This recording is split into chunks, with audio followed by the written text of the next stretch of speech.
extreme, but what started in Vietnam has become an industry now, and this industry has gotten big and powerful and part of the establishment, and it's become politicized and it's become weaponized. And the world you guys are going to see is going to be a lot different than the world I knew. And I don't like the direction at all. It's dangerous. Yeah. I think that you were talking earlier about the objective part that's so important about the opinions about the war, and I think the value with your opinion is that it's obviously relatively uncommon, and it's ignored for the most part by suppressed. Yeah. Oh yeah.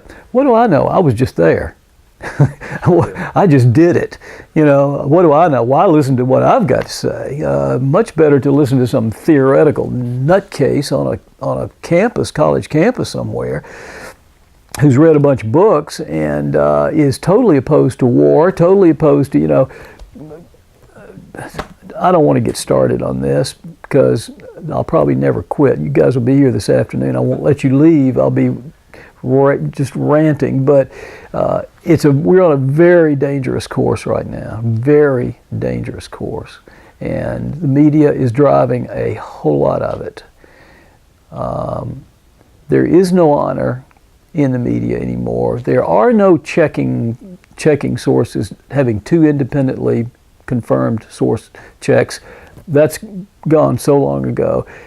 Now you pick up almost any article or report or whatever, and what do you get? Well, if this happens, then, and then you get this morass of terrible things that are going to happen if the first thing happened. Well, the first thing hadn't happened yet. So why are we talking about options? Why are we talking about things that might happen in the future? I'm not saying you should never consider circumstances, but I'm just saying that it seems like that is what's driving most of the news coverage these days. You know, well, now that they've got Trump's lawyers stuff, then this has got to happen. Well, we heard that with Hitler. I mean, we heard that Trump was going to be Hitler. We heard that Trump was colluding with Russia. We heard that there was going to be obstruction of justice, and each time and Stormy Daniels comes along, and you know, and each time one of these things pops up, it's like, we've got him now. We've got him now, you know, and it's like, guys, you had him 100 times already, but you didn't, you know. Yeah, he did say he thought he was being wiretapped, and you poo-pooed that, and it turns out he was being wiretapped. So, you know, and none of these other, and there is no collusion, and there is no obstruction of justice, and he has not fired Mueller, and, you know, you just go on and on and on and on. But that's what the media is just they're just beside themselves. They're frothing at the mouth. I mean, they're totally not objective. And they're actively promoting stories that are not true.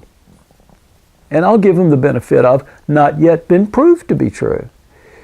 You know, I mean, I'm not saying that there's no there, but they've been hard at work for 2 years and haven't found anything yet. So, and I know the nature of these people because I saw them in Vietnam. I saw what they did in Vietnam. And I actually I remember one day, I remember this, I don't know why, but I remember this one day, somebody handed me you won't believe this, and he gave me 100,000 people in the streets someplace. And I read the article and I'm thinking, my Lord, if I weren't married, I would voluntarily extend for another tour, to stay here, because here things make sense. There, they don't make sense anymore. The United States does not make sense anymore to me. And I was absolutely being honest with myself. I mean, I did feel that.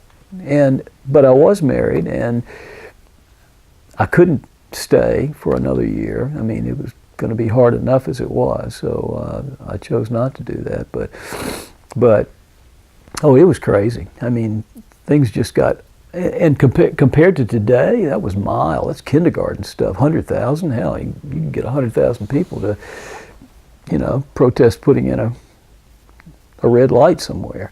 Now it's just hundreds of thousands and going completely off the rails, as this has done. I'm sorry, I didn't mean to do this, but I feel strongly about what's happening to my country, and I don't like any bit of it. Not one bit of it do I like.